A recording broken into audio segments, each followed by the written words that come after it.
ॐ आपातालनभं प्रथमं हनुमत्स्मरणं कृत्वा। ॐ आपातालनभं प्रथमं हनुमत्स्मरणं कृत्वा। ॐ हनुमत्पूर्वं लाङ्गुलं पवित्रं पवित्रं पवित्रम्। लाङ्गुलं यस्य संस्मरणात् सर्वपापं प्रणश्यति।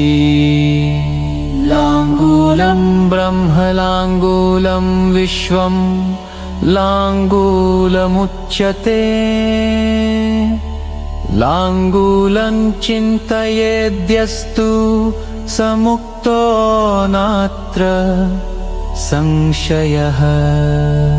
लाङ्गुलं रामदूतस्य लाङ्गुलं वानरेषितुः।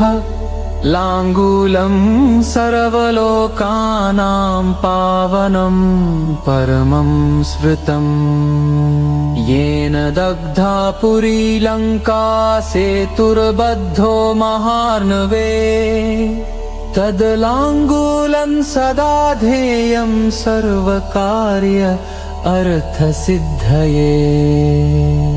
लाङ्गुलध्यानमात्रेण भयं नाशं प्रयाति च।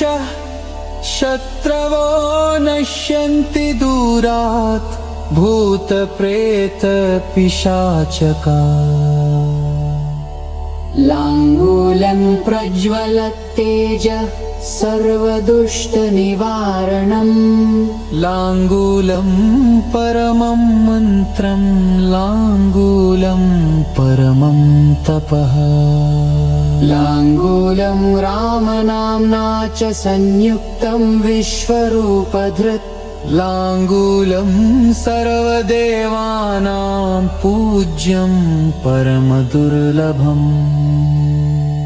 यो जपेत् लाङ्गुलमन्त्रं त्रिसन्ध्यं नियतः शुचिः स याति रामलोकं च हनुमत् कृपया ध्रुवम्। लाङ्गुलं सर्ववेदानां सारं परमदुर्लभम्। लाङ्गुलध्यानयुक्तेन हनुमान् प्रीयते ध्रुवम्। इति गुह्यतमं शास्त्रं लाङ्गुलाख्यं सनातनम्। यः पठेत् शृणुयाद्वापि स मुक्तो नात्र संशयः।